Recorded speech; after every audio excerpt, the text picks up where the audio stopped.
run your own race, because the race that someone's running next to you may be shorter, yours may be longer, just slower. So be on your path, stay on your goals. As long as you have your goals set, you know what you need to get there. You're going to work hard and you're motivated. Like, you're going to get where you need to be. It takes what it takes. And if you want to get there, you got to do what it takes. And being okay with being uncomfortable, being comfortable and being uncomfortable, because that's where growth happens. You don't grow by being comfortable. You don't grow by playing it safe. You grow by taking risk and trying new things, finding new ways to work, and demanding a level of excellence in all aspects of my life will only make the people around me better. And that's definitely something that I continue to strive to do, for sure.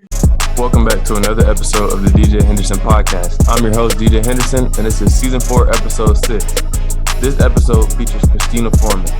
Kristina is a Tampa, Florida native, and after attending Berkeley Prep High School, she's currently a senior at Duke University.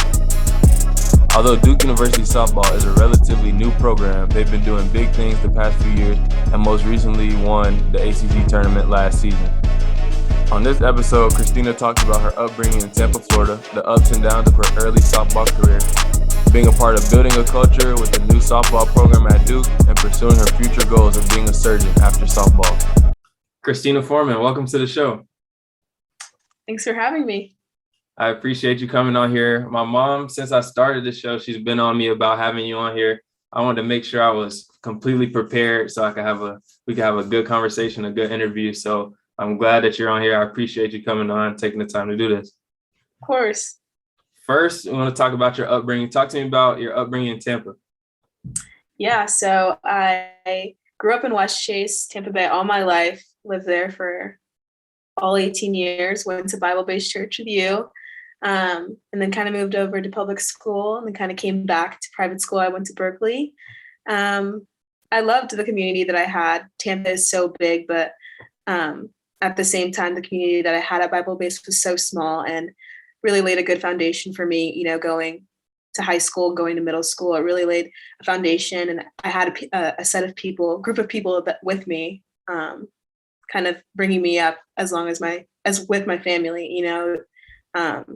People always say it takes a village, and Bible-based was definitely my village for the last 18 years, and continues to be. But I think that church really laid the foundation for where I am today, for sure. For sure. Like she mentioned, we've been kind of family friends for a long time, really our whole life. Our moms were pregnant with us at the same time. We went to the same church growing up. So I definitely feel that. Definitely takes a village, and I appreciate everybody that helped me and you grow up to be the people we are today at church at Bible-based, for sure. As a kid, you played basketball. Talk to me about your basketball days. Yeah, very short-lived. Grew up following my brother around everywhere he went, traveling for basketball.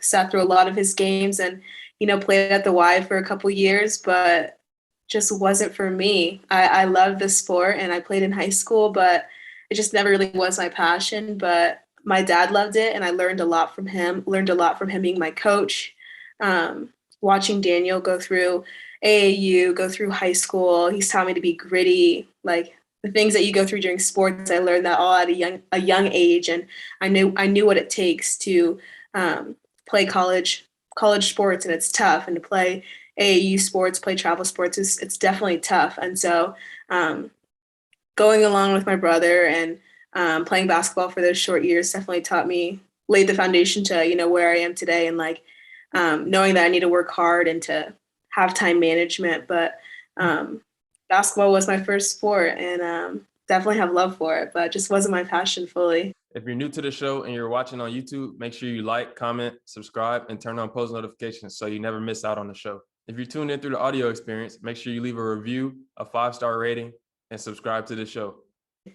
For sure. Dan, your brother, he's currently my coach at Davidson Elkins, my college. It's kind of crazy. We were just talking about it, just a small world, how he ended up being my coach.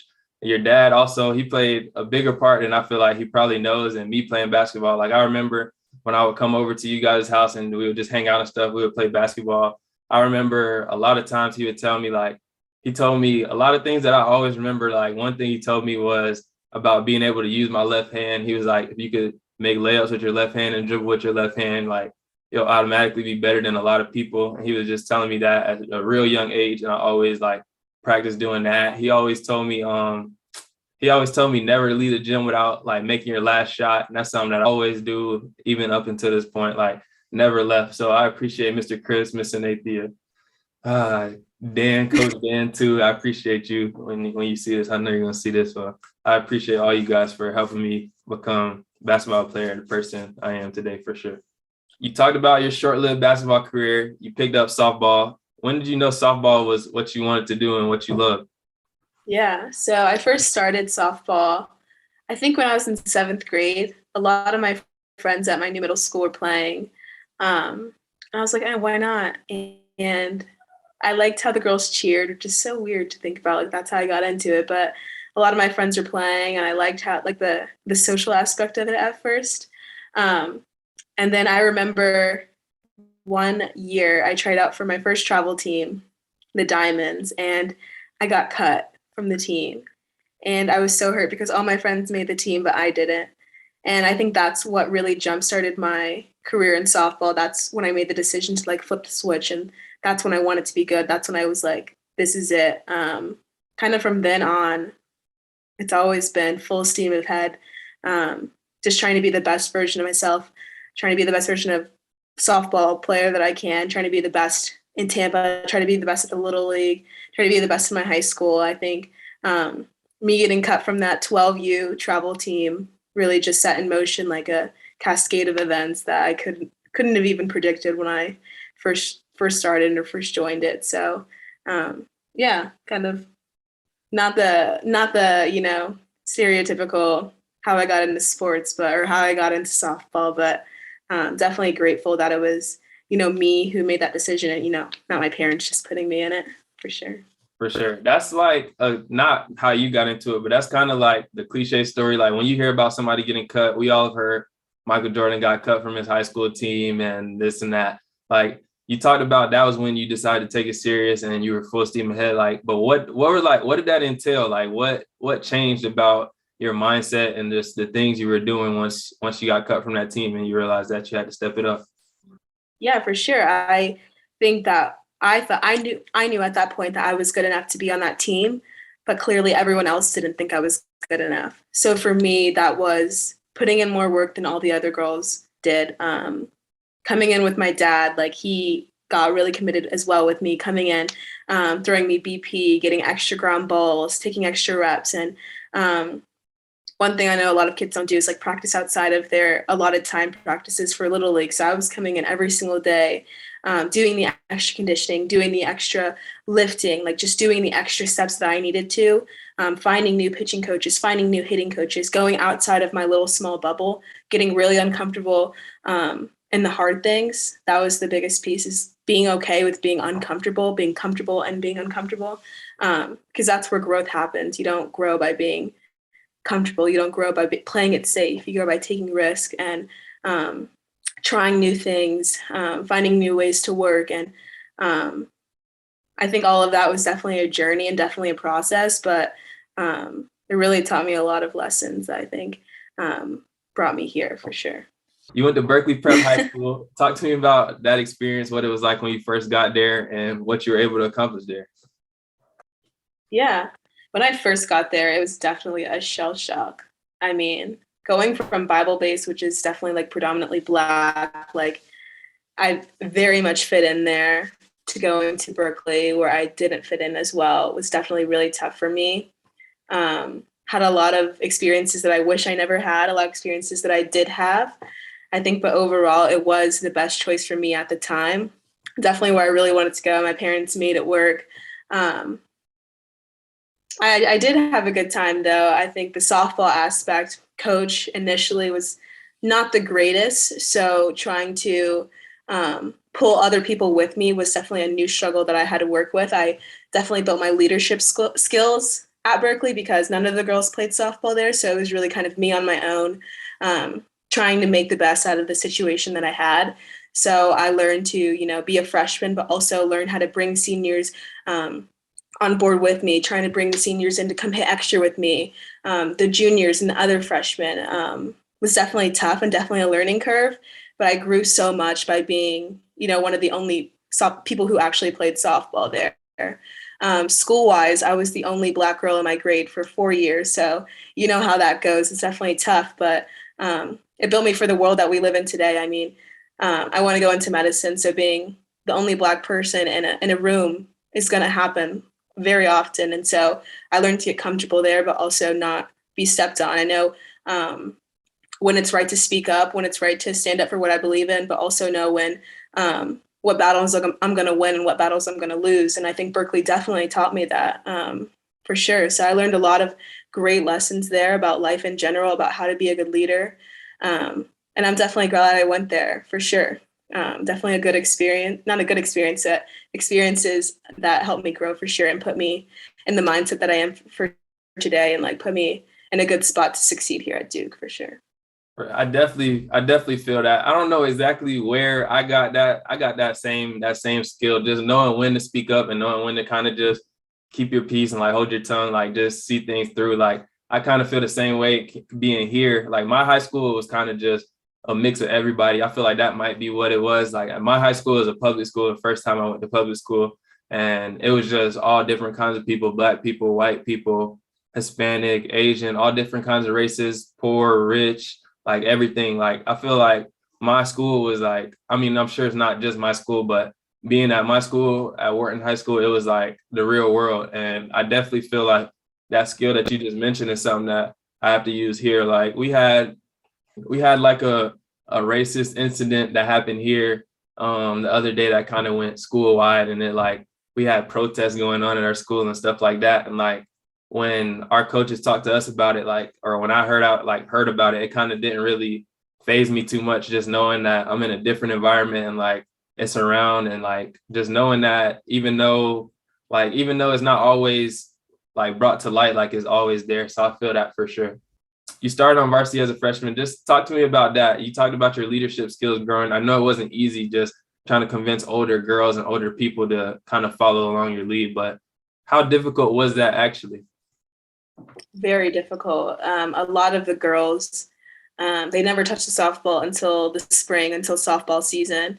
And a lot of them were just out there to either put on their college resume or just to just have fun, to say that they did something when their parents asked them. And so we were really bad in my freshman year, like bottom of the district, like people getting hurt because they just weren't good enough to play with some of the girls. And we ended up going through a coaching change, and that definitely changed the level of commitment that we expected from our team. But one thing that I did was just continuously raise the standard.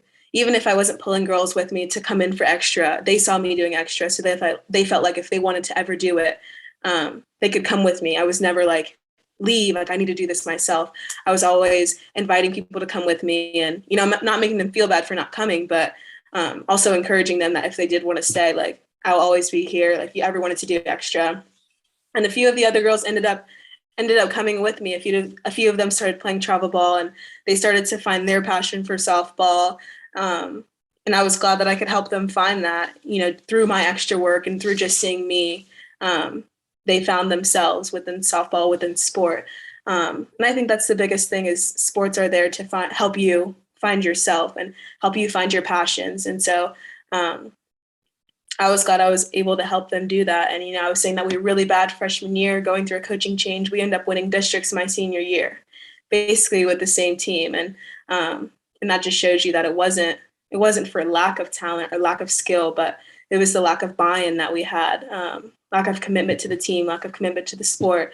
And so just changing the standard, by me having high standards for myself, it just raised the bar for the whole team. And so I learned to bring that to every room that I'm in, whether it's school, softball, just sitting with my family, with my friends, just demanding a level of excellence in all aspects of my life will only make the people around me better. And that's definitely something that I continue to strive to do, for sure. You talked about travel ball getting cut from your 12U team, but talk to me about how travel ball was in your high school years. Yeah, so following getting cut from that team, worked really hard, made it onto the Mustangs, which is I love that team forever. Made some of my best friends on that team, had a great coach, Joe Bell. He took a chance on me because at that time, the Mustangs were the best team in Tampa Bay, almost one of the best teams in the state. And so I was good, but I wasn't good enough to play on that level. And he was a Black coach and who had a daughter who had just went to LSU, and he took a chance on me. He saw my potential, saw my work ethic, and saw that I could get there one day, but I just needed the opportunity to get there. And so he allowed me to join. He put me on his team, continued to work really hard, but I sat the bench for 2 years, just didn't play at all.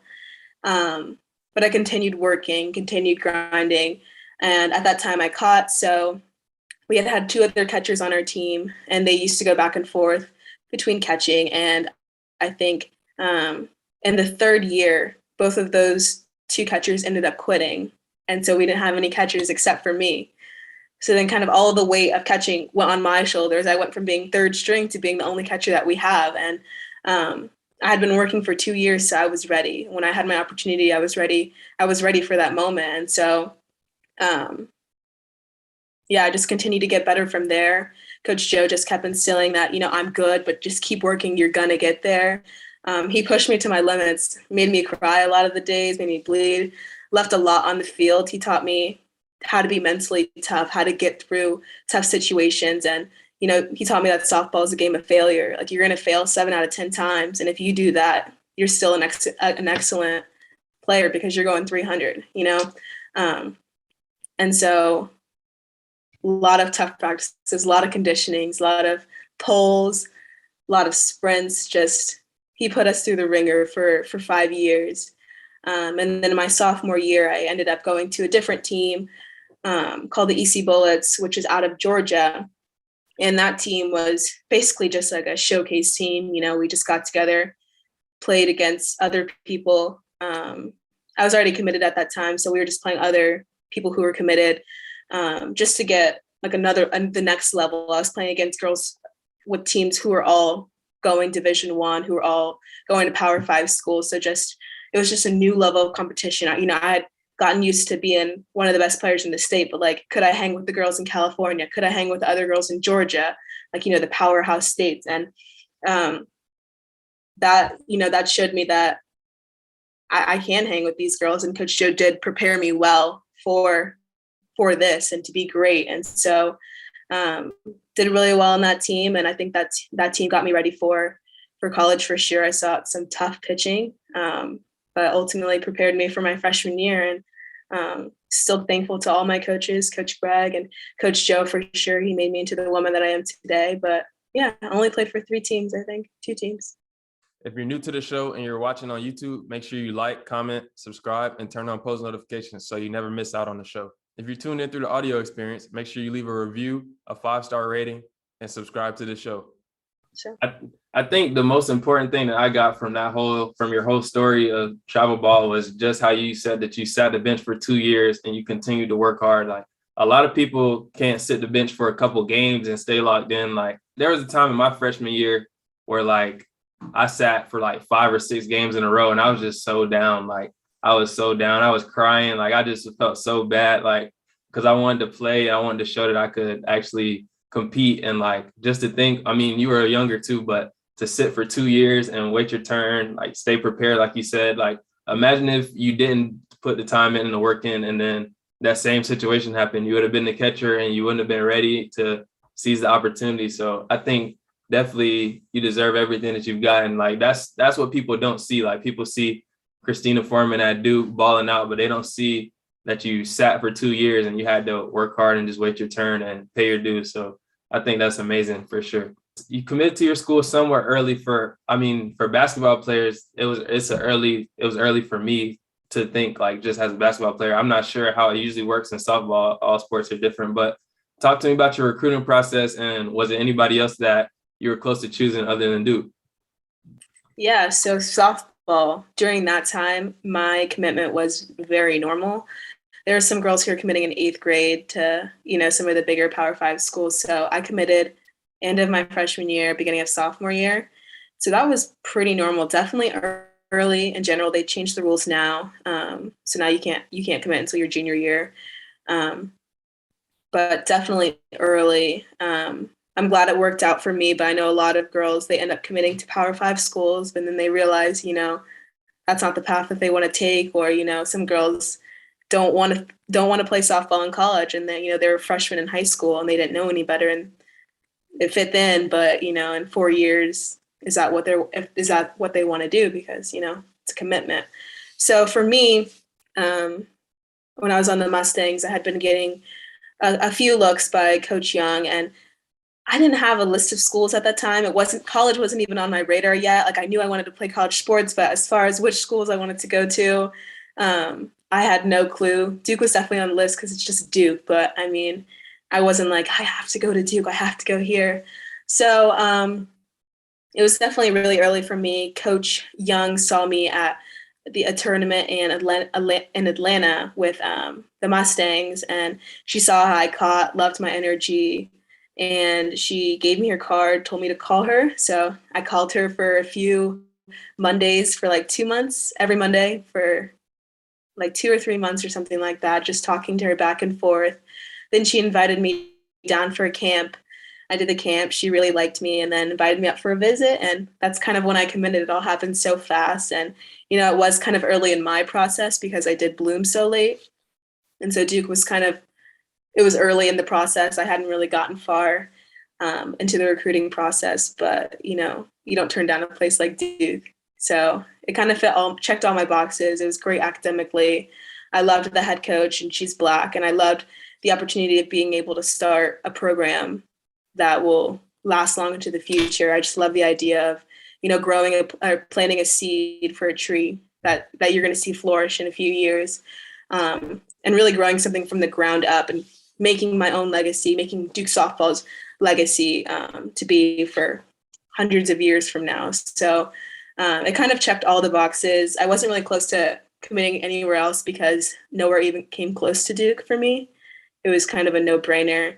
I didn't really want to stay in Florida, so that was kind of out of the question as far as like Florida and Florida State. I was looking at some of the Ivies, but they weren't as great in softball. And, Duke in the ACC Power 5, it's hard to say no. So kind of worked out for me, and it was the only one in my mind where it felt like home. So it was a no-brainer. For sure. Yeah, I definitely want to clear that up, everything that I said before I started this. Like, basketball, you're not even able to get contacted until like your sophomore year, junior year. So like, I didn't know for sure, like if it was early for you or early just to me, but that's definitely amazing. I don't think if I was on that level of a player playing basketball, I definitely would go to Duke. Like, that's a once in a lifetime opportunity. Like you said, there's not many schools that can match up as far as academics and athletics. Like you mentioned, some of the Ivy League schools, their education is probably better or just close to right on the same track, but their athletics and the resources and things like that definitely aren't on the level of Duke University. So I definitely, again, I'm happy for you just from afar. I've definitely always been happy. When I saw you were going to Duke, I just thought that was like the most amazing thing. So congratulations on that. Even though it's been a couple of years, like, I think that's amazing. Thank you. What would be some advice that you would give to somebody that's going through the recruiting process or might be going through it in a couple of years? Yeah, for sure. Trust the process and trust your gut. I know a lot of people have like random coaches whispering in their ear, like, you need to do this, you need to do that, you need to go to this camp, you need to spend all this money doing this, you need to go hit with this coach and do all that. No, do what's right for you. Like, trust your gut and trust what you know, because what you know is going to be what's best for you usually. Like, you're going to know what's best for yourself.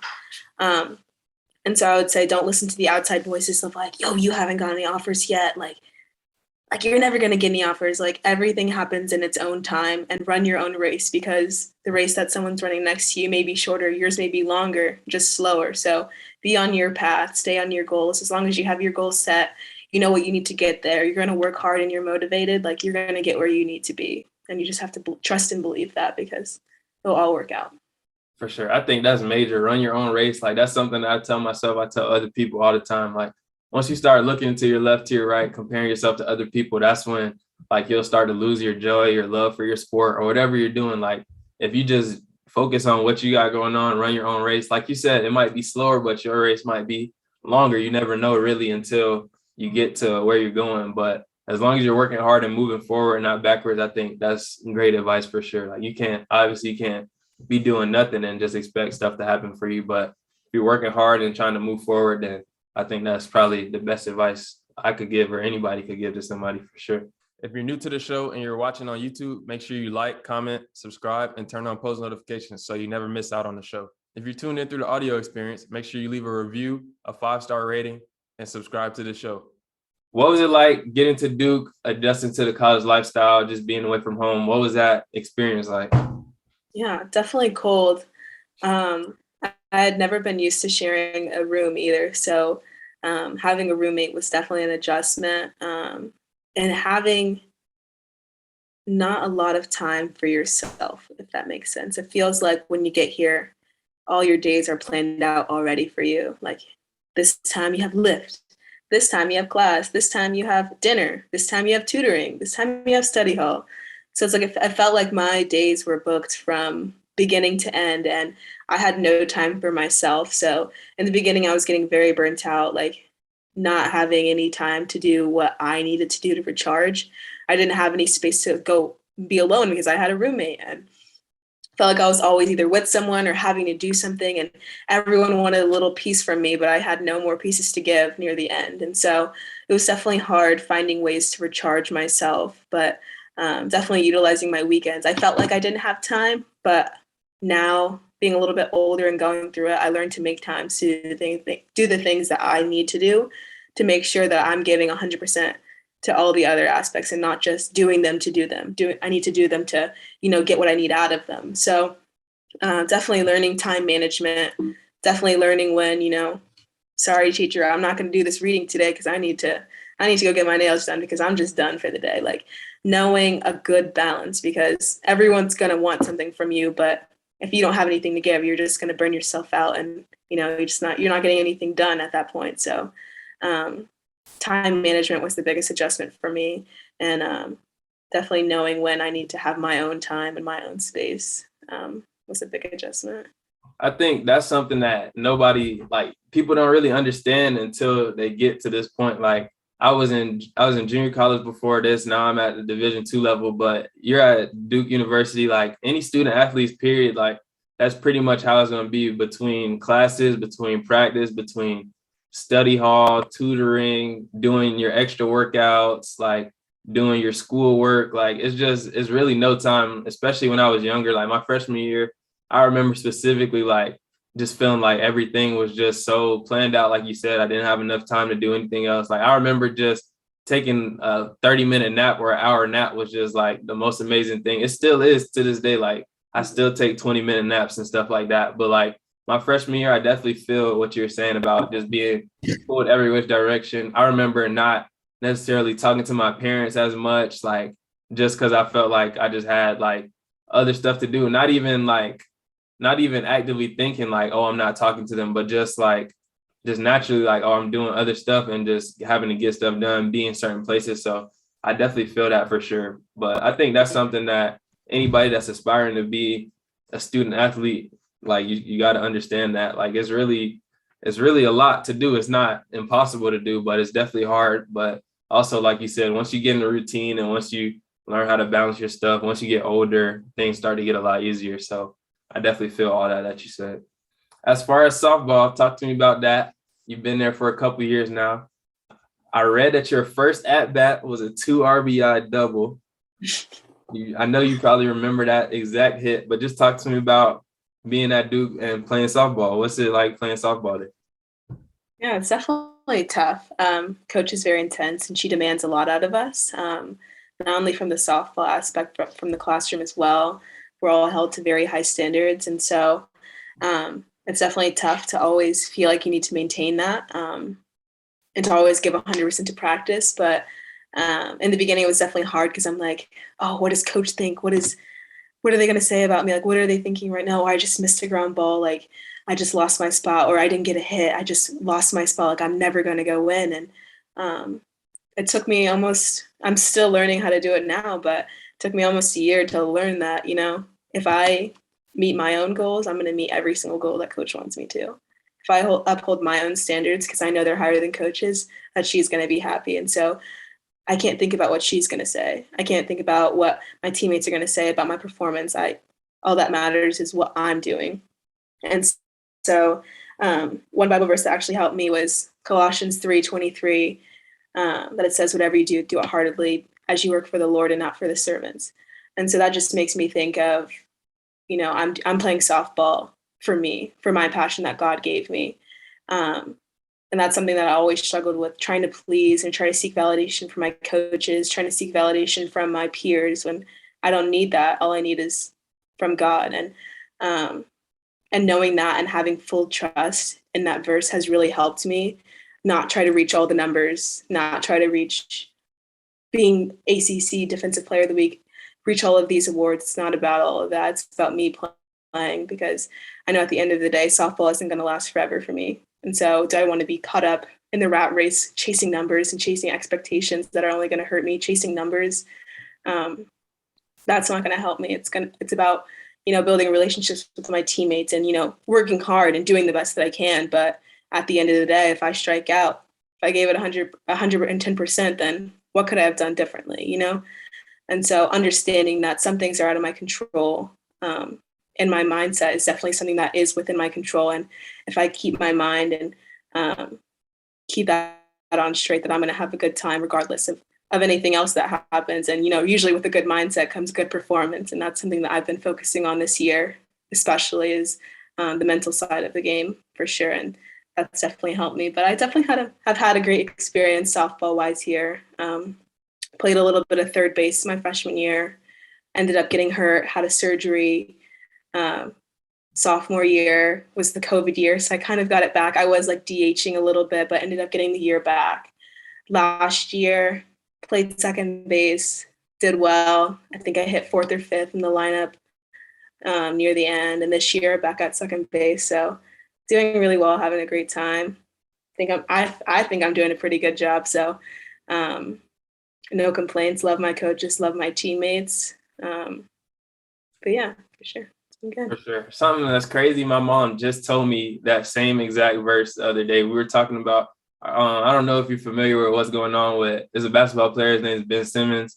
And he doesn't want to play for his team anymore because his coach and one of his teammates, kind of were talking bad about him, but he hasn't been showing up to practice and stuff like that. But she told me if I was ever in a situation like that, she would expect for me to show up and just play. It's not about, what you said, it's not about your coach's validation or your teammates' validation. It's about playing for God and giving it all, giving it your all. So I just think that's crazy that you mentioned that, because we were just talking about this probably 3 days ago for sure. But I definitely feel a lot of what you said. I feel my freshman year, that was something that I worried about, oh, I'm not doing this good enough and stuff like that. But now that I'm here, now that I've gotten older, now that I'm in a different situation, I'm kind of just worried about just giving it my all and just controlling what I can control. Like you said, whatever your coaches have planned or things like that, you can only control so much. You can only do what you can do. So just worrying about what they're going to think. Obviously you have to worry about what they think, but not to a certain extent, but worrying about yourself and your own goals, setting them high enough to try to exceed your coach's expectations, try to exceed their expectations. All that's just good stuff for sure. I definitely feel that. You're making me feel like I'm normal. I used to think I was crazy. I used to be so upset my freshman year, about all kinds of stuff. But now I'm a little bit older, a little bit wiser, just a little bit wiser. I feel a lot better about a lot of things for sure. If you're new to the show and you're watching on YouTube, make sure you like, comment, subscribe, and turn on post notifications so you never miss out on the show. If you're tuned in through the audio experience, make sure you leave a review, a 5-star rating, and subscribe to the show. What are some of your goals for this season, big season coming up? Talk to me about what you're looking forward to team-wise, individual-wise, and just what you're looking to do this year. Yeah. So last year we were able to make an NCAA regional, which is obviously something that we had never done for this team. So looking to get back there, that is definitely an expectation that we have. And also last year we were ACC Tournament champions. So expecting to do that again, go for a 2P. But we're continuously, especially in the last 4 or 5 years, we've always been underdogs. Oh, they're a new team. They're not good enough just yet. But I think last year we proved we are good enough. And so this year we're definitely not sneaking up on anyone. We're in the top 25 basically all season. So we're not sneaking up on anyone about how good we are. So it's as a team, not letting those expectations, those standards be to our detriment, playing our game, knowing what we have to do. And this year, I'm a part of the leadership council, so it's kind of been my job, as well as a few other people on the team, to kind of guide the team into that direction and pulling everyone together to be on that forefront and to be on that path towards making another regional and making it to super regionals next year, because we got to regionals and we were seated first in our regionals, but we didn't finish it all. We didn't get to where we wanted to, and we know we could have done it. We just didn't get there, and that was all of our first time experiencing that. But this year it's going to be our second time, so we're going to know what to expect. We're going to know what we need to do, what kind of mindset we need to be in. So definitely looking forward to that. As far as my personal goals, obviously, I wanted to continue doing the best that I can. Numbers wise, I don't really have any specific numbers. Obviously, just each at bat, I want to put myself in a good mindset to have a quality at bat. So I'm looking to have quality at bats 500% of the time, whether it's getting a walk, drawing an error, hitting the ball hard. If I can put hard balls in play, good things are going to happen for me. And so that's just one number I'm looking at. But I don't like to focus too much on the numbers, because then I start to overanalyze. But something that I'm looking forward to personally, or not looking forward to, expecting from myself this season is to pour into my teammates a little bit more than I have in previous seasons. I think that, when you look at the numbers, you get caught up in yourself. But if you pour into your other teammates, you realize that a lot of your self-talk and a lot of things that you say to yourself are things that you would never say to your teammates. Like, you would never tell your teammates, "Oh, you really sucked that game," or "That was really terrible," or you wouldn't curse at your other teammates for making an error or anything like that. So why are you doing it to yourself?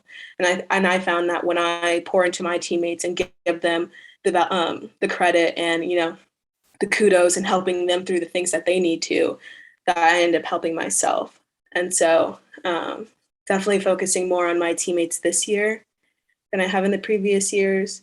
And also, it's just not about me, it's about our team. And so obviously can't be like too selfish and like putting all of my attention on myself, especially with me being a leader this year. So definitely wanting to pour more into my teammates. And then I also just realized that I'm a senior, so my softball career is coming to, and then not this year, but the following year. I have an extra year of eligibility coming to an end. And one of the alums came back last year, and they said that they don't remember the big hits that they had, or all the home runs that they hit, or all the walks that they drew, or all the great plays that they made in the field. That they remember, the relationships with their teammates and the experiences that they had on the field, winning as a group, and not necessarily their individual personal records like that.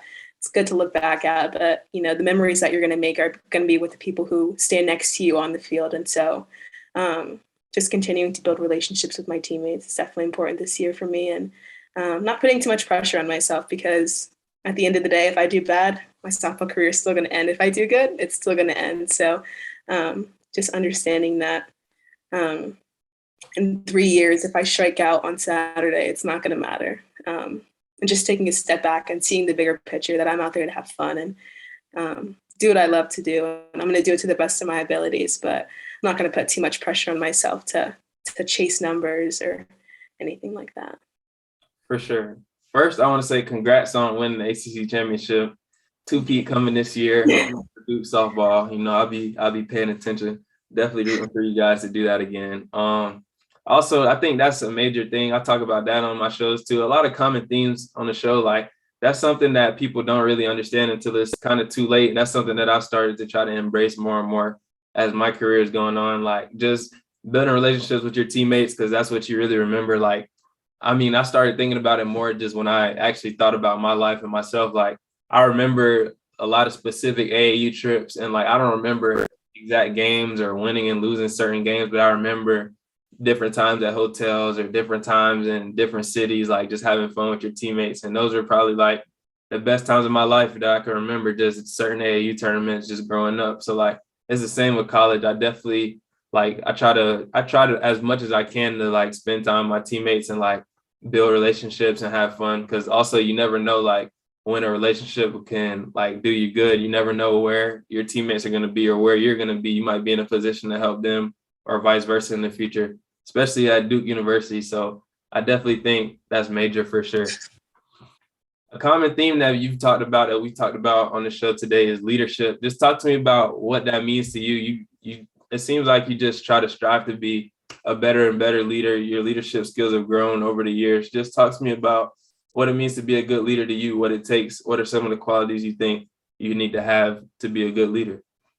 Yeah, for sure. I think that obviously a good leader needs to cater towards followers and knowing what the followers need, or not even followers, but people who they're guiding, who they're leading. They need to know what they need and what they know, on a team, like for college sports, a lot of athletes, know what they need to be successful. So being a leader, you just need to know what it takes to get them there, or what you need to say to get out of them. And just bringing the best out of your teammates, bringing the best out of the people that are just around you, and holding them to a high standard, but also having a good enough relationship to where, if they're doing really crappy one practice or something, like tell them to get their head out of their butts because you've seen better from them. And not necessarily like berating them or trying to downgrade them, but just to be like, I've seen better from you, like, so I need you to pick it up. And just building a relationship off the field, so that when you're on the field, knowing that that's coming from a good place and not me just trying to be a butthole about it, like not just trying to be a butthole about it. And I also just think that obviously leaders are gateways between the team and the coaches, like having to be the voice for the team to the coaches, and vice versa, being the voice of the coaches to the team, helping everyone understand different perspectives and where people are coming from, and conveying how the team's feeling. So you definitely have to be able to read the mood of the mob. Also knowing when, it's time to speak up and, to shut things down, and when things are kind of getting riled up on the team, knowing when to just nip it in the bud versus, it's not that big of a deal, let's let it ride it out. And so definitely knowing which situations you need to be heard, and which situations, the team needs to just figure out on their own. And as far as here at Duke, I mean, everyone pretty much has a high standard for themselves. So you don't really have to do much. You don't really have to, drag people across the line to, do their schoolwork, or drag people to the field to do extra work. People do that on their own. So it's just about, remembering that we're all not on our individual rat race. Like, we need to help each other. So just encouraging each to bring one another along, to come in for extra, just to take each other's stands. Usually I just focus on like keeping the team united and making sure that, coaches know how we feel and things like that. But as far as leadership, just like knowing what to say to bring the best out of the team is the biggest thing, I think, especially here. For sure. I think that's major. Just knowing that, like, it's not always about what you say, it's like how you say it. I think that's major. And that's one of the things that you touched on. You also touched on a lot of good things that I think a lot of people need to hear, that want to be leaders or that are just a part of a team and might not understand where their leaders are coming from. Like, I feel like what you said is definitely key in all aspects, for sure. If you're new to the show and you're watching on YouTube, make sure you like, comment, subscribe, and turn on post notifications so you never miss out on the show. If you're tuned in through the audio experience, make sure you leave a review, a 5-star rating, and subscribe to the show. The last part of my show, I started a new segment a couple weeks ago. It's called Crunch Time. Everybody knows Crunch Time. That's the end of your games. In your case, your last couple innings, last couple at-bats. You got to make your mark. You got to finish out games and stuff. So there's just a couple quick questions to end the show. All right. What's been the biggest obstacle that you've had to face so far to get to this point? Definitely just my mental aspect, and knowing that I'm playing for myself and not necessarily to seek validation from other people, to seek validation from coaches. Just losing my passion initially, and then finding it again, for sure. What's a quote, a motto, or a Bible verse, something that you take with you at all times that you just live by that helps you get through when things get tough, or something that you just like? Colossians 3:23. Oh, you got it tatted on you? Yeah. Oh, yeah. It's for that Bible verse, Colossians 3:23. Just obviously reminding me that I don't need to seek any validation because I already have the Son of God. So I got a little son. For sure. That's lit. I ain't never, when I asked that question, nobody ever had it tatted on them, nothing related to it. So you're the real deal for sure. What's something that a random person wouldn't know about you, but your close friends, your family members, they'll know about you? I am an avid sunflower seed eater, and I have a cat. What advice would you give to your younger self looking back? Don't worry, you're gonna get where you need to be. Don't worry, you're gonna get where you need to be. That's something I would tell myself too. Like a lot of worrying, a lot of unnecessary stress and worrying. What are some of the sacrifices that you've had to make to get to where you are today? Definitely missed a lot of Sundays. You probably missed a lot of Sundays too. Going to church. Missed a lot of like dances that were on the weekends or on Fridays. A lot of those banquets. Missed a lot of times that my high school friends would hang out without me because I was practicing, or definitely not saying that I sacrificed my school, but there's a lot of late nights because I had practice and then I had to do a whole bunch of schoolwork. So definitely sleep. I lost a lot of that, especially during high school and college. But I think the biggest thing for me that was always tough was my friends, them always being able to hang out on the weekends and me not being able to be there. But I knew that where I wanted to get to, this is a necessary thing that I had to do. So what's your why? I always just have my sights set on like a big goal, like a 5-year goal. So in high school, it was always college, or, in middle school, it was high school. And right now it's going to med school. So I just know where I want to be, what kind of lifestyle I want to live, and what I want to do in 10 years. So whenever I'm struggling, I'm like, oh, I don't want to stay up late and do this paper. I'm always like, just do it because you're going to feel better about it. And, you know where you want to be, you know what you want to do, and this is what it takes. And one quote that I like to say to myself when things are getting hard is, it takes what it takes. And if you want to get there, you got to do what it takes. And it's definitely been tough, but that's something I always say to myself when I don't want to do things that I have to do. It takes what it takes. If you could meet and spend a day with 3 people, dead or alive, who would they be and why? Russell Wilson. 3 people. 3 people's tough. Russell Wilson for sure. I've been reading his book. It's called It Takes What It Takes. And just his mindset, it's just been really inspiring to see his approach to life and his approach to sport. This is a toughie. Obviously, Michelle Obama. She's obviously just like really inspiring. And then my last one, who would I? Dang, I'm stuck. Crunch time. Kristina, you're about to strike out. I'm striking out. I'm 0-2 right now. I would say Melissa Erickson. She's one of the surgeons that I shadowed with. I never got to actually talk to her, but she's just been really inspiring. And whenever I think about, how it's tough studying late night, I just want to think that I want to be where she is. So that's been really getting me through. And I would love to just hear her story about how she got through med school as a person of color and also being a woman in a predominantly white male field, for sure. So her. Definitely. You kind of touched on it, but where do you see yourself in 5 years? 5 years, hopefully I will be at the end of med school, looking to apply to or matching for some of my residencies for surgery. That's where I hopefully see myself. Yes, ma'am. Yes, ma'am. Future surgeon, Duke University. I'm so Brad. This is awesome, Brad. Let me see. All right, last question. Whoever you say you have to help me get them on the show, who is somebody that you think I should have on the show next? You honestly should do my brother. I feel like he'd be really good on the show. I definitely wrote up an outline for him, so I might have to talk to this guy a little bit more. He has a long story, a lot of experience, and I feel like he's literally seen it at every single level. So he'd be really good. I talk to that guy enough every day. No. Coach Daniel Harris, if you see this, I might need to be on the show soon. Kristina, I want to say again, I appreciate you taking the time to do this, supporting the show. Again, Duke University, like, really happy for you. Like, happy to even know somebody that went to Duke. Just is awesome.